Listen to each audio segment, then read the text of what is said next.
for me, the most impressive thing was the up until Newport scored, it was a poor game, and we looked like a side that our season was basically already over. That we weren't really bothered one way or the other what happened. The goal, yeah, it was poor. You can't. I think Turnbull's been good for the last few weeks, but you can't defend that. It was poor. Um, and after that, I just thought, oh well, this is yet another defeat at Newport. But who really cares? The hard work was done last week. I noticed that Salford were losing 2-0 at Carlisle at the time. And you're thinking, God, swings, sliding doors, what might have been.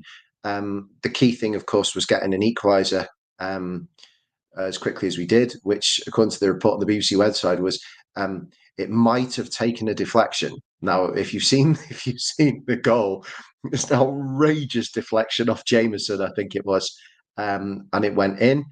It may well be the last thing that Garrett ever does for Tranmere, but if so, really nice moment for him. He looked absolutely thrilled.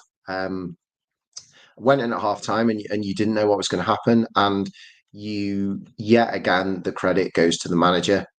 We came out and we were vastly superior to Newport second half. They just couldn't handle us. The substitutions were smart. Josh Hawkes putting in a great ball for Davison's header.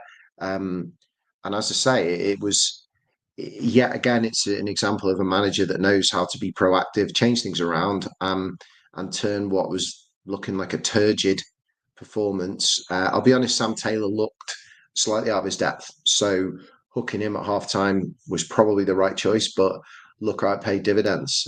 So yeah, massive credit to the manager. And also I'd say credit to the players for actually wanting to win that game, because at 1-0, when we're already safe, most of them are already thinking about where they're going to be next season and what summer holidays they have booked with their families. It would have been very easy just to have given that up and not put a shift in. But obviously, it meant quite a lot to the team. There was a real moment of togetherness at full time, and a lovely touch was that Andy Crosby.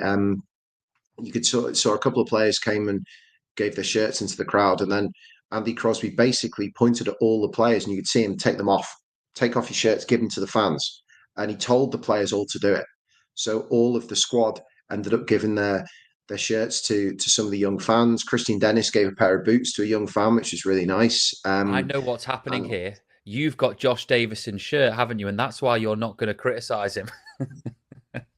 I've I've actually got his hair bobble actually, which played such a key part in the game against Crewe last week.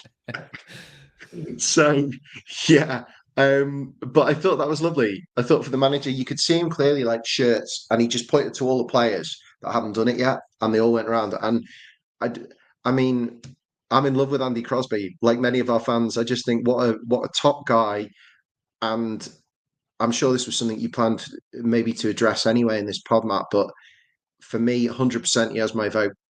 If he is offered the job, I would absolutely be happy for him to take it now. I think that he has shown tactically smart. The players are playing for him.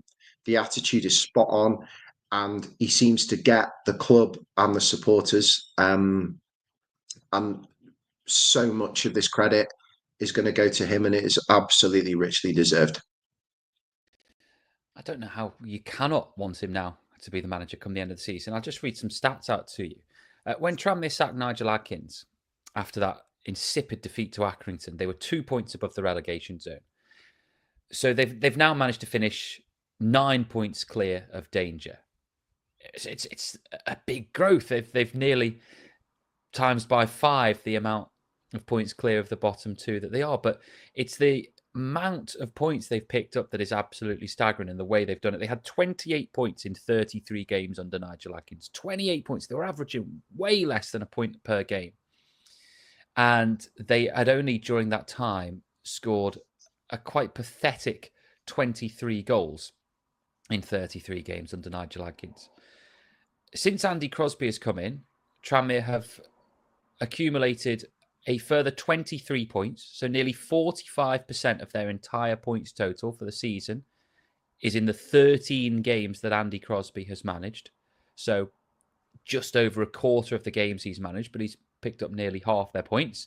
And 49% of the goals that Tranmere have scored in the league this season have come under Andy Crosby. 22 of them in 13 games. He nearly doubled the goal tally and he nearly doubled the points tally in just 13 games in charge. He ripped up the way Tranmere were playing. He has got players who are out of form performing significantly better.